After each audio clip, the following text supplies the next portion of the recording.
welcome back to the Talk Footy podcast. Let's get it. No Harry this week. He's stuck in Yeah, the ice. yeah. He's traveling the world. So Good for him. temporarily stuck with us, right, Tommy? Yeah, I think we're pretty cool though. Like we don't need Harry. Harry's pretty cool, but like we can.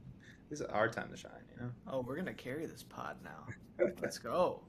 Let's go. But yeah, I mean, it's been a while since we've talked. A lot has happened in the soccer football world. hmm Number one thing that sticks out to me is Thomas Tuchel away from Chelsea, fired. What are your thoughts on that? It's a bit interesting.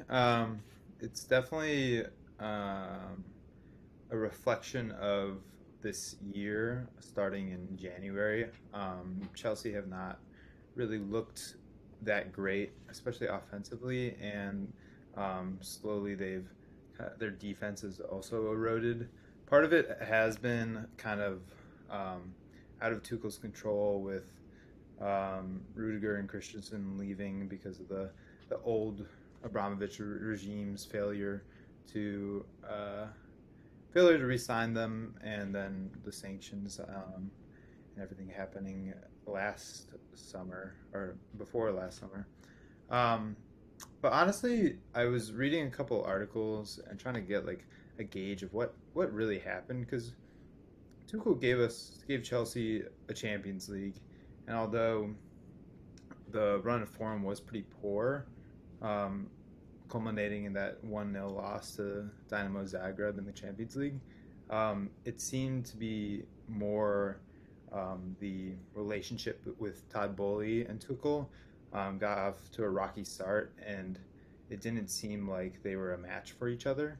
Um, I was reading that Tuchel over the summer was kind of annoyed at the sheer amount of like meetings he was having with Bowley regarding transfers, as Tuchel thought his role was more just like training with the team, giving some insight to what he wants from the team, but also he seemed just like overly pressured by the new regime to kind of give his input. As I don't know, Todd Bowley isn't that um, knowledgeable at this point in terms of what a coach would want. So he seemed like there was a lot of pressure on Tuchel, and he wasn't really vibing with it. And I think a lot of communication started breaking down between the two parties. Um, and I'm not sure if I was reading how like Tuchel didn't want Kunde, but the new regime went after Kunde for like a month. He didn't want, he wanted Ronaldo, or someone wanted You Ronaldo, but the other side yeah. wanted. I think Yeah, Tuchel wanted Ronaldo. I think Bowley wanted Ronaldo and Yeah, Tuchel didn't, and I think that was a okay. major rift. And I think one of the Yeah. biggest targets that Tuchel wanted was Delict, and he said it just Mm. took too long. Like the talks that they were in, like they never really focused on him. And then Yeah. Bayern ended up getting that deal done within like a week, honestly. And then they finalized it and it Yeah. was gone. And so I felt like there was a lot of disconnect during the summer, but I mean, I heard a lot of the same stuff that you were talking about. I think Bowley wanted Tuchel to be really involved in a lot of the talks with the team, the overall vision of where they want the team to be. Um, and I think that that trust kind of deteriorated as these losses started happening. And I thought it was pretty interesting that Tuchel didn't want to be involved in a lot of these talks, especially with like transfers and stuff like that. You know, as a coach, as a manager, I feel like I would be, I would want to be really involved like that. And I think Bowley is kind of bringing that type of style over from the American like baseball and football where you have a coach, you have a general manager, and a lot of times they work independently, but I think he prefers them to be on the same page, and I think that's what he was trying to do with Tuchel, but I guess that just didn't work out. Yeah. So, Yeah. It's interesting. And I think another aspect is like, I'm not sure if this really went into it, but Tuchel's like going through a divorce, and He just went through a pretty grueling season, and the summer is kind of supposed to be the downtime. And instead, he spent the last like 3 months of the season being kind of like the figurehead of Chelsea because Abramovich was just sanctioned. He was out, and all the questions he had to like hold off from the media, from the team, and he was just like kind of the wall against the constant questions for a few months. I feel like that plus his divorce, it took a massive toll on him, I assume, um, and just like wasn't ready for a new regime and trying to like revamp over the summer. It seemed like he wanted like a little break, and it just like not a great start with the Bully era. Um, Yeah. But Chelsea turned around quick. I mean, they already have a new manager within two yeah, days. yeah, it's crazy. They got Graham Potter, which Yes. is Out of my probably Brighton. my favorite one of my favorite managers in the Premier League. I'm very excited about it. I feel bad Yeah. for Brighton though because this was supposed to be Brighton's year. I I learned about Brighton a couple years ago, or just like Bully or Potter a couple years ago. I was like learning about XG because their Brighton team in 2019 like vastly outperformed in XG, and the results weren't coming, but it was like Potter is doing something right with this Brighton team. And at the start of this year, like Brighton is in was third in the league, maybe fifth in the league. They're up there. Jeez. Yeah, right now Yeah. they're fourth in the league, 4 wins, 1 draw, and 1 loss in 6 games. I feel bad for Brighton because they lost their figurehead, but that's a huge move for Potter to go to Chelsea. That's a top 10 club in the world. Yep. So and Do you he think he's plays ready? very.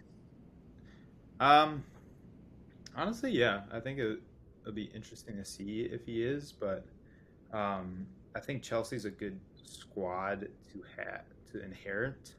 Um, Although there has been problems, I think Tuchel's man management had been poor, especially in the last year in terms of getting certain players in. Certain players like Hudson-Odoi and Pulisic kind of get frozen out for no reasons. It just like it didn't seem like Tuchel was definitely a tactician, but his man management wasn't there. Well, Graham Potter, he has like a degrees in psychology. He's coming from a background of kind of like team building as well as having the tactical side of it.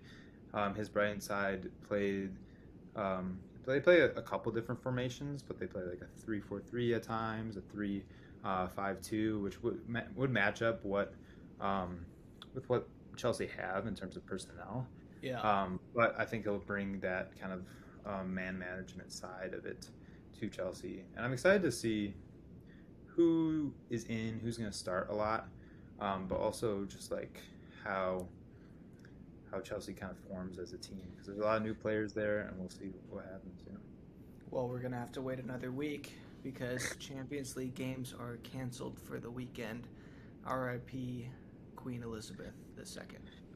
But Come we'll see. on, Extra, games. extra week. Let's play these games. Let's play these Please, games. games. Um, but yeah, I mean that was the big news, I would say. Yeah. But we also had Champions League week, where surprisingly, I would say the English Premier League teams kind of underperformed, honestly. Yeah. I mean, starting with Chelsea, the Zagreb 1-0 loss for them. City won with Holland dominating again. Tottenham won, but Liverpool getting crushed at in Napoli. I think it was like 4-1, but Yeah. For, I mean it could have been 5-6-7-1. I mean mm, the way Liverpool played was probably one of the worst performances I've seen from a club Liverpool team. They just kind of looked dead and no energy. yeah, it was strange. What was that Anguissa goal? Did you see that one where Joe Gomez just like stopped playing after it was like the easiest 1-2 I've ever seen in Yes, and professional Trent just football. stood there too. Yeah. Fabinho just stood there. Everyone was just like flat footed. Yeah, it's Um, very strange that like I they have some injuries, but this is still the same Liverpool squad. It's still Klopp. It just seems like everything's breaking down. Um, I didn't expect this at all. I predicted Liverpool winning the league this year, and I don't see what anything that's like causing this other than just like kind of a personal breakdown of just like they're not in it in every game. I don't know what's happening.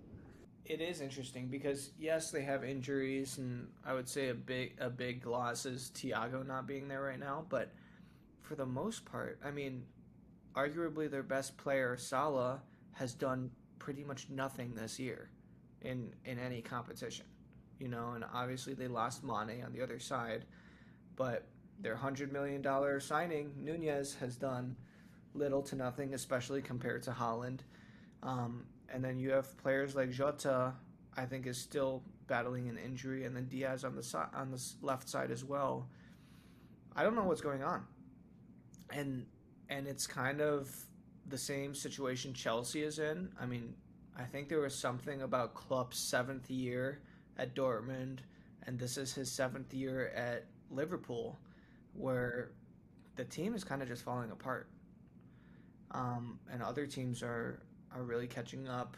Teams like Arsenal, Man United now starting to turn it around. Although they lost in the Europa League this week, which is crazy. Poor Ronaldo taking all the blame when he starts, but I mean Ten Hag plays Harry Maguire and Lindelof in the back too, and Ronaldo just takes the blame. So sad to see. Sad to see. Yeah. What was I gonna say? I want to talk about Holland. I want to Let's do it. The Beast. straight up. I'll admit I thought he was not gonna mesh with Man City, but he doesn't need to. It doesn't matter because they have Kevin De Bruyne and Phil Foden that just I don't know how City play. They will always get chances, and Holland is the craziest player in the box. Why I could watch him just like move for the entire game because he's just like in out like Mm-hmm. defenders have no idea where he is because he's like constantly moving and then making a darting run at the exact right time.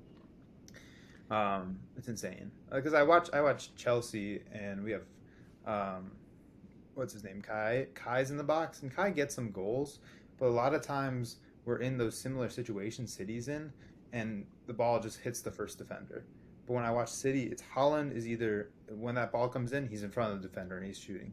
If the ball is over, Holland is somehow in space like with a header. It's incredible.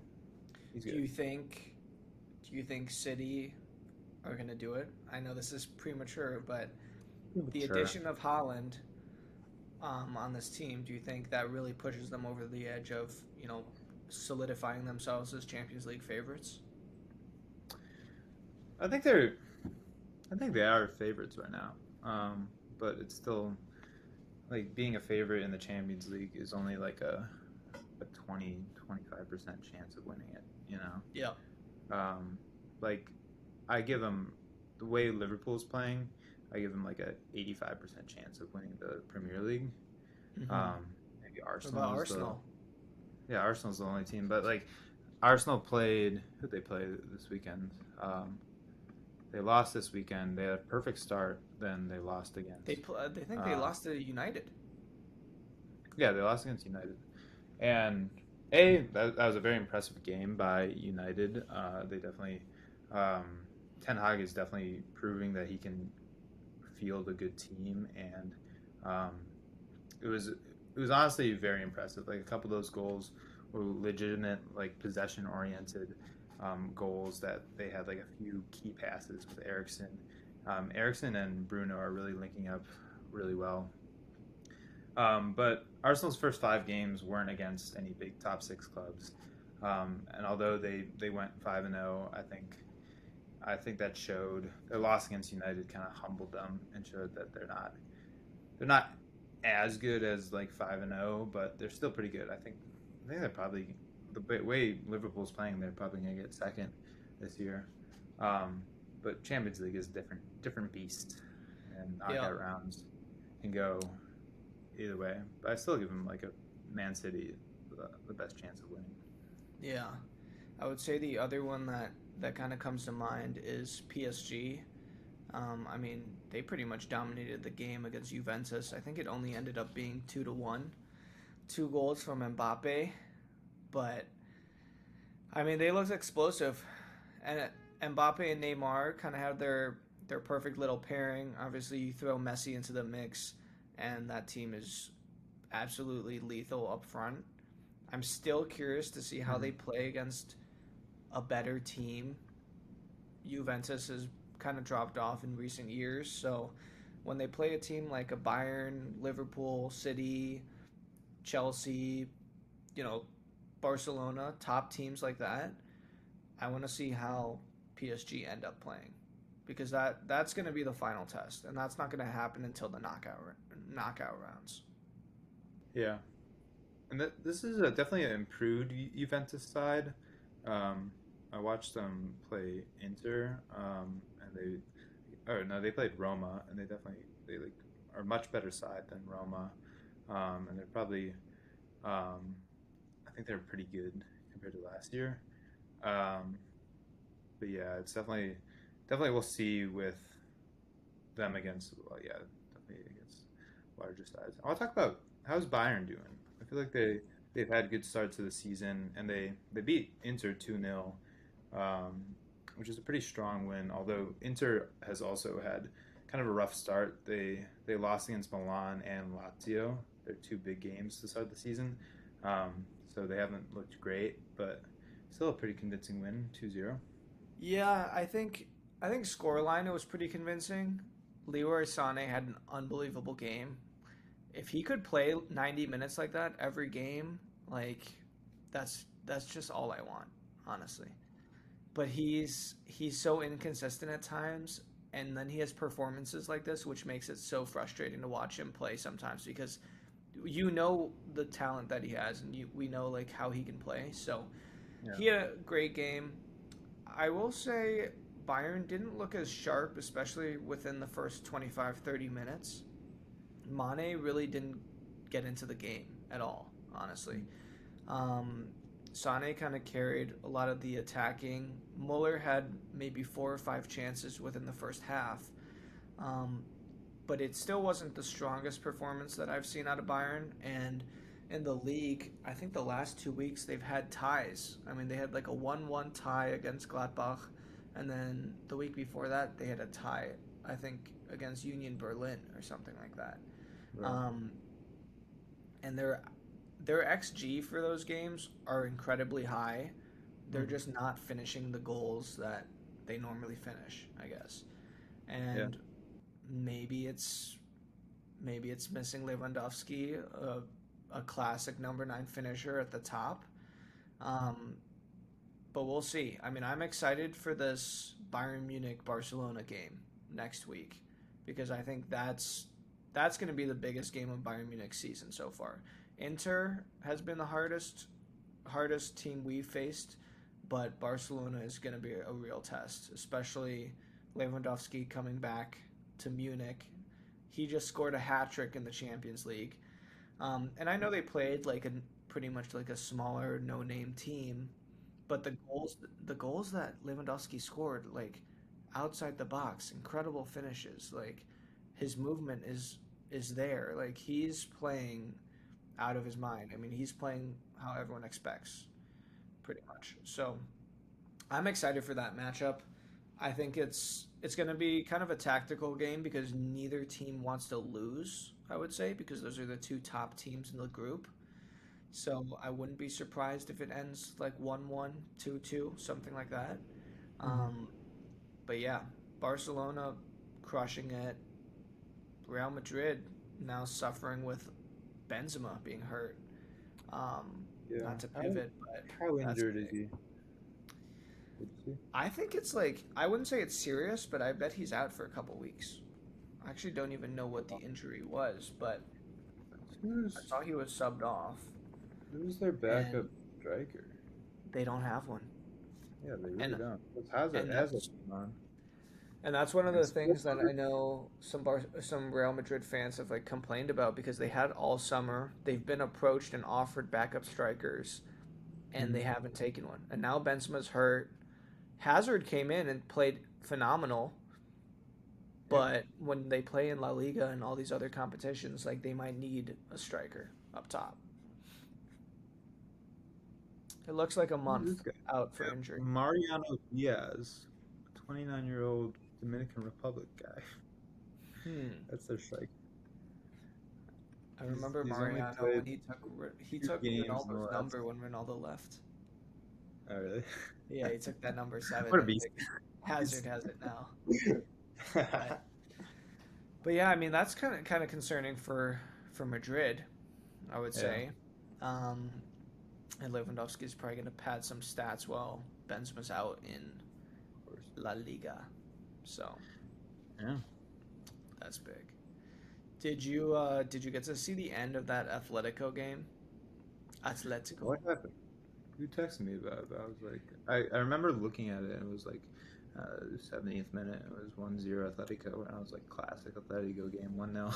Yeah, 1-0. There were like three goals at the end, Yeah. um, and Griezmann ended up scoring the game winner in like 8 minutes after stoppage time or something crazy, like something insane. And I know Oh, you yeah. wanted to talk about the whole Griezmann Yeah. Barcelona saga going on right now. Yeah, it's so Um, funny that yeah. So Griezmann has his contract for because he's technically on loan from Barcelona to Atletico Madrid, and in that loan deal, if Griezmann plays on average more than a half hour um, per game over a season, they have to like it unlocks a lever and they have to buy him for like 40 or 50 million, somewhere around there.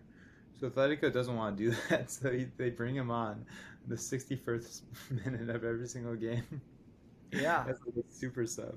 and It's now Barcelona's suing them for not acting in good faith, apparently.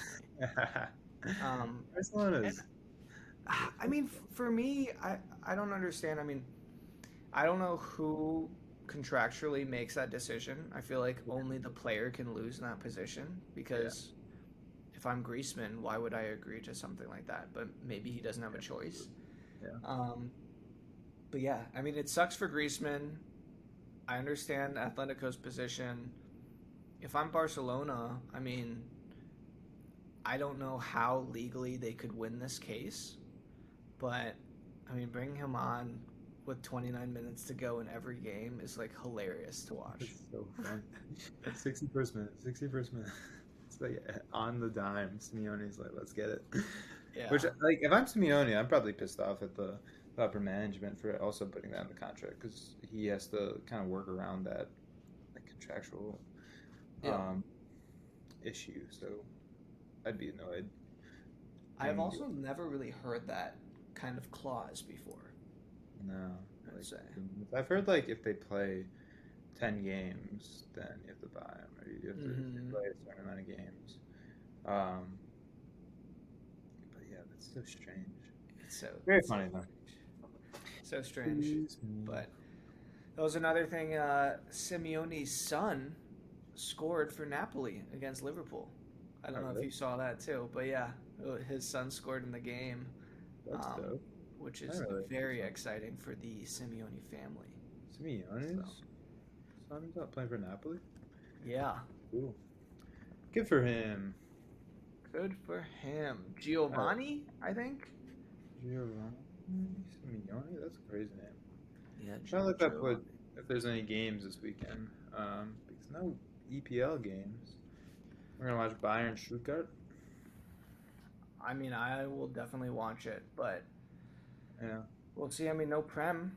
I was looking at a lot of the Prem games, but the Queen just had to die this weekend. Did I? God damn it. God damn it. It's alright. I'm watching the it's Muskie Fest at the Wisconsin bar, the Chicago Wisconsin bar. So Mm-hmm. I'm gonna have a game day. It's game day. It's starting at 2:30. Um, So that's my Saturday. There we go. We can resume the pod full time in person next week. Yes. Mr. Harry is going to be back in the office. Enough PTO for him, and we can resume this. But We're very strict. So you can only have 1 week of PTO. yeah, 1 week. That's it. But yeah, this was a shorter episode. We just bantered a little bit. We just talked through some stuff. But until next week, Thomas. Bye, Max. I'll see you later. But goodbye, listeners. Goodbye, listeners. Bye.